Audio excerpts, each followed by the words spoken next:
Alright, another month, another IDW. This might be another quick one. We'll see. It seems like another quick one just based on that it's probably gonna be the first time that I don't have much to ramble about with the cover. Maybe. Maybe I didn't on one of the last ones. I don't know. But this cover has us go a bit topsy-turvy.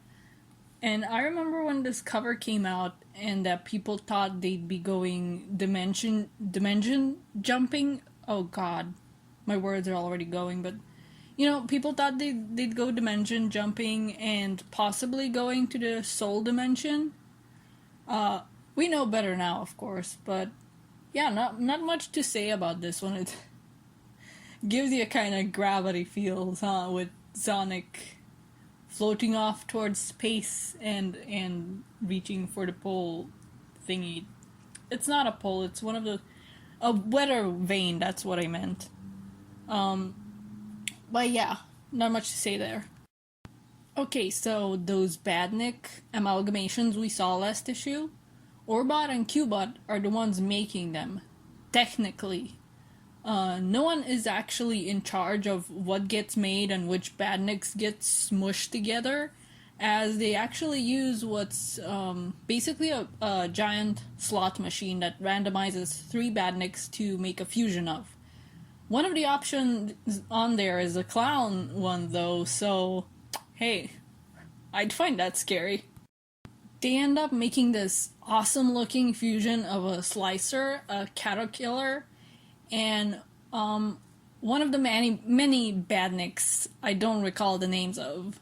It's one of those somewhat snail looking blue guys with spikes. Yeah, I don't know the name of it. They send it through one of those warp gate things. So these things actually get physically made rather than being made up in that cyberspace type place Sonic, Tails, and Amy are in. They just get made with the slot machine thingy, and then they get sent in there for testing. Seriously though, this thing looks great. I want it to end up in one of the games as some kind of mini boss. I hope this isn't the one time we see it. I hope we see the gang fight it, because it's a really cool design. It would be a shame for it to be on just one panel. And now they've made what is literally a Badnik version of a Magikarp, and as a Pokemon fan, I love it so much, even if it's useless. They even point out that it would just flail about. Though, it brings to mind how terrifying a Badnik version of a Gyarados would be. And as you can see over there in the background, Tangle is being sneaky with her tail. She proceeds to knock over those wires we saw her moving in on, and one has to wonder how somebody can stack wires alphabetically, or at least how you can manage to spend 4 hours doing so. But maybe I just don't know enough about wires. She then snatches Orbot and Cubot up with her tail once they followed her bait. And we find out the answer to why Orbot would spend 4 hours sorting wires. It helps with the anxiety. Meaning that since he's a robot, Eggman programmed him to have anxiety. Does his cruelty know no bounds? And Orbot is a Cubot. Orbot is a Cubot? Orbot is a robot. He can't even do breathing exercises. Orbot is a Cubot. Wow. We see that kind of creepy Mobian crash test dummy just get burned up and wrecked. Eggman pretty much starts a house fire so he can get our 3 heroes outside and probably in that Badnik horde we saw last time. Like, he's basically like hunting them. He's smoking them out of, the safe spot, Kind of messed up. But it's Eggman, so... We got a big kind of booming noise in the panel before this, and then everything goes topsy-turvy, badniks and all, much like we saw on the cover. Tails theorizes that Eggman can control gravity here. Though, given that there was a noise before everything flipped, I don't think that's quite the case. this comic gave us hints that they're in some kind of cyberspace before, with the details around the panels and such. And I'm not sure if us seeing the characters upright with the world above them is a choice, just to not make them upside down and confusing. I described the world they're currently in as a sort of big dollhouse type place before, and I think Eggman just literally flipped the test chamber they're in upside down. So it's not gravity, it's more like literally everything got turned upside down. So they're falling, they're not floating. That's what I think anyway. I want to take a moment to poke at this line. I think Sonic never liked gravity all that much, due to how many times we've seen him faceplant into the ground after huge falls in games. Seeing the badniks falling in the background reminds me of, like, you know when a kid has like a box or a bag of toys and they turn it over to make all the toys fall out? That's what this is reminding me of. Like, Eggman is once again being the giant child he has always been. And again, these are just his toys, just the people he toys with. But anyway, Sonic caught onto a chimney of one of the houses, and now they're dangling there, save for Tails, of course, who's having no trouble since he can fly. The sky above them that they'd be falling towards right now, if they weren't hanging on, is an actual black void. And Sonic decides that they should just go for it, and then that they should jump into the void, since Eggman wanted to show them something. And whatever it is probably better than them just hanging there anyway. Just toss her into the void. Why are you even holding her at this point? Just toss her. Honestly, you know it's bad when I end up wishing IDW Sonic was a jerk, like in the Fleetway comics. I have a gripe here that I want to talk about. This isn't cute. This isn't funny. This side of Amy has never been cute or funny and has always been uncomfortable to witness. This isn't romantic or shippy. It's just creepy. I don't like Amy, and it's literally all because of her getting like this. She was far, far worse in the Sonic X days, which was when I got reintroduced to the series and why I started disliking her.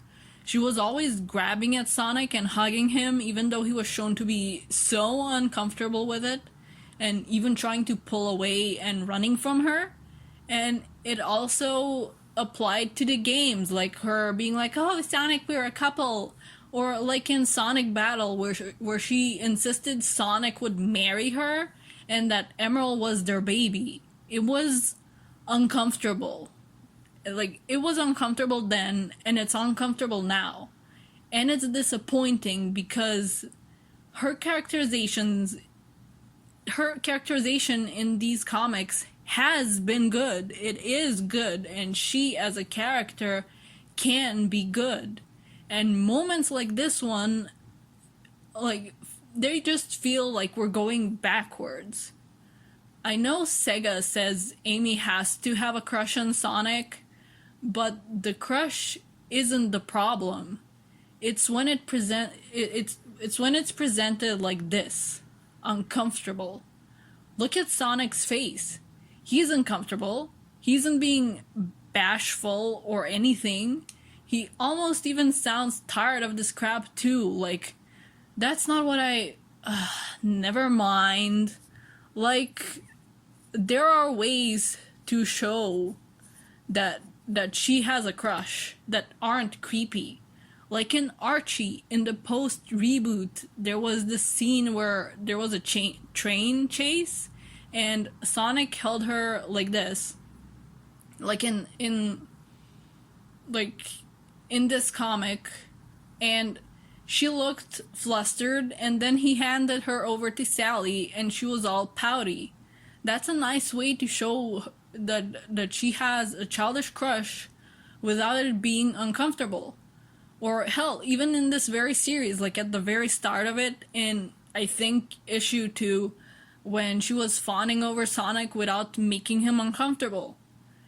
Whereas moments like this here are just uncomfortable, and that's it. I know people will say, but she's 12, that's what 12-year-olds are like. And honestly, that's just as sloppy of an excuse as boys will be boys when they're making girls uncomfortable. Besides, if Amy was a boy, you know people would be seeing this for the creepy, uncomfortable thing it is. Amy would be on the same level as Pepe Le Pew, or like those dude bros that make girls uncomfortable by saying things like, "What, don't I get a hug?" But she's a girl, so she gets a pass and it's supposed to be cutesy? Yeah, no. And again, so what if she's supposed to be 12? We've seen Amy has an apartment of her own, or at least she did in Sonic Battle.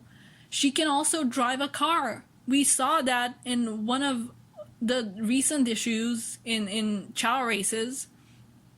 She's also been amazing. She's an amazing fighter. And in this series, in IDW, she got to lead the restoration for a while. You're telling me she was smart and responsible enough to do that, but she's not smart or responsible enough not to make Sonic uncomfortable when she's trying to pursue her childish crush? I know this turned into a huge rant, but these have always been my thoughts on this aspect of Amy Rose. And I know I'm not the only one that feels uncomfortable when scenes like this get portrayed with her.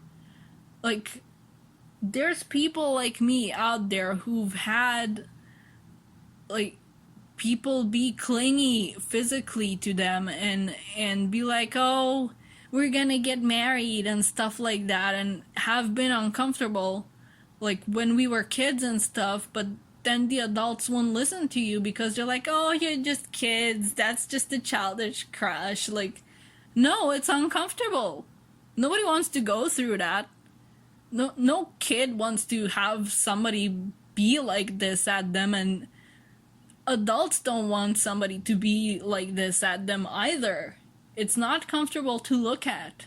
It's not romantic. It's not cutesy.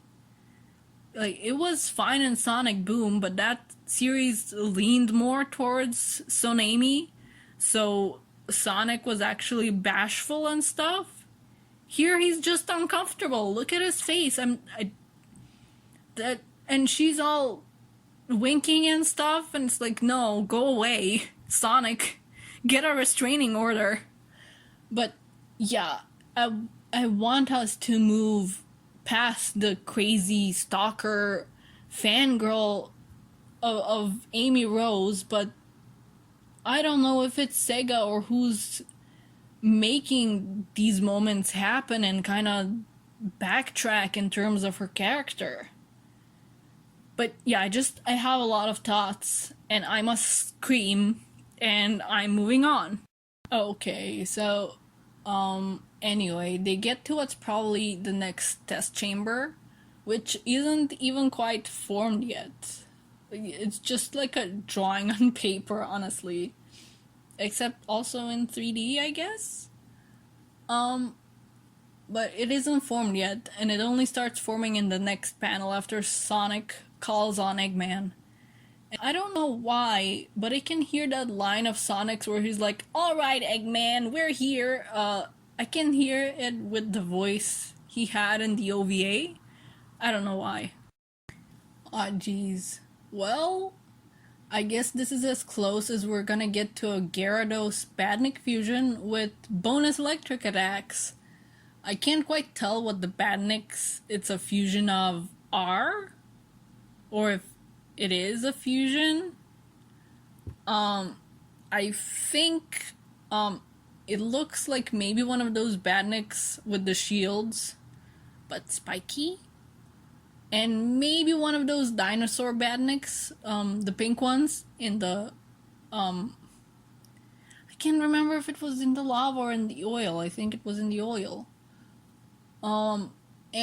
And along with that one Badnik with the spiky long tail from, I think either Sonic 2 or Sonic 3, the ones that fly up and down.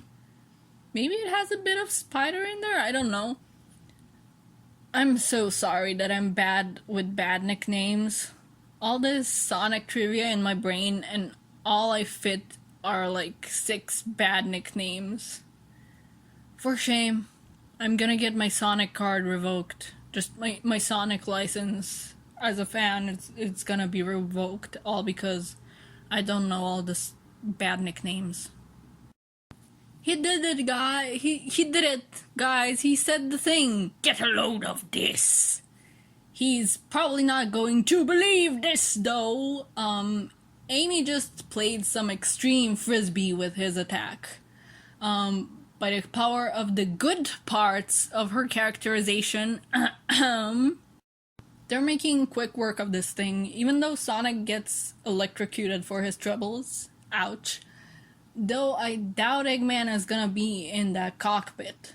I mean, yeah, we saw his silhouette piloting the thing, but it could just be a robot fake, a la Sonic Heroes, or even a cardboard cutout for hilarity's sake. But I don't think Eggman would risk himself by going into this place to be there in person. I mean, the guy likes to gloat, but he's everywhere in this place, so he can just gloat anyway. And even if they're beating this thing fast, it's like he said before, it's just providing him with data so he can fix up his mistakes with whatever he throws at them next. I love Sonic quills being frizzy from the electricity. But there you go, Eggman was a hologram all along and not actually there. Eggman brings forth 3 more of these things, and they now come with hoses, which I'm gonna guess are to stop Amy from using her hammer, maybe. Eggman is using a VR headset. This whole time, all these test chambers have just been VR chat. So maybe he's gonna show up in there with like a furry avatar. Okay, so these things can set themselves on fire now. And I guess they also have hoses, so whichever robot doesn't set itself on fire can put it out. Though they're also effective in stopping our heroes with the water blasts. And honestly, it probably plays on Sonic's hydrophobia a bit. Like, look at him. He's just not having a good time, just dangling there. I guess these things are just gathering all the elements. They already had electricity, now they have fire, water, and wind. Rough times. Meanwhile, Tangle and Belle continue to be a great team. At least so far. Tangle almost gets Cubot to tell them where Sonic and the gang are, and Belle's already redirected the egg pawns that were headed their way. Oh my words. But she's quite casual about it too, I like that. Orbot and Cubot are probably confused like the egg pawns, wow, were last issue when they didn't attack Belle. They don't know Belle, but they do wonder if she's one of Eggman's robots like them, even though she's clearly working against them. They find a live feed of one of the robot's cams, and of course want to get right in there and help. But unlike Sonic and the gang, they have the advantage of kinda knowing what they're heading into, and they need to figure out which gate to go through, which there's a lot, and we know there's a lot more than what's shown in this panel. Tangle finds a quicker way to figure it out though, and I love her. And I love that word bubble of her going like, "Psych, I'm trying this one!" Like, perfect. Awesome. I'm a bit worried though. Like, yeah, they know which gate to go through now, and what's waiting for them to an extent, but how are they gonna get out? Wouldn't they just be stuck in there like Sonic, Tails, and Amy? Or I guess maybe Belle could figure it out, provided that tablet thing she has still works in there. Ah, okay.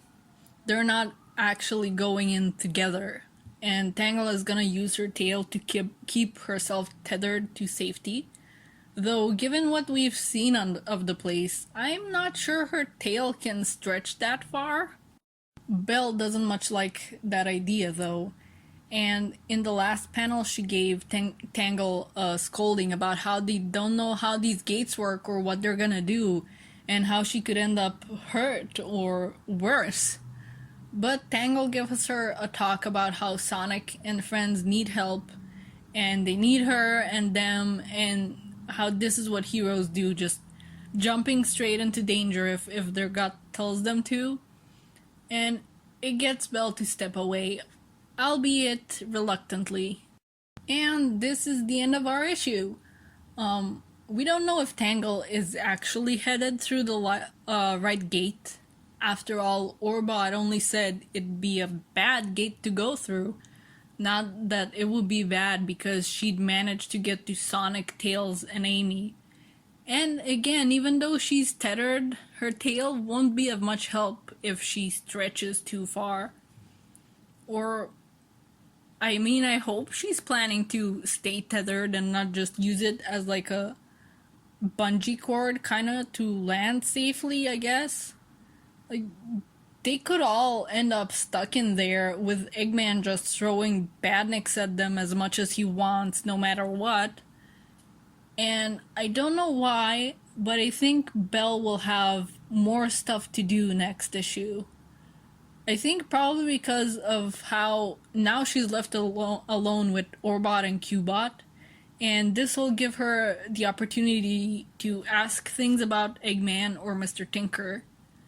I'm excited for next issue, but also feeling a bit of dread, but that kind of fun dread when you're reading stories. Like, sure, we know our heroes have to get out of that virtual reality somehow, since they're heroes, but we have no idea how or what things they're gonna have to go through to achieve that. And I'm also a bit worried about Belle potentially finding out about how Mr. Tinker is Eggman and how he made her.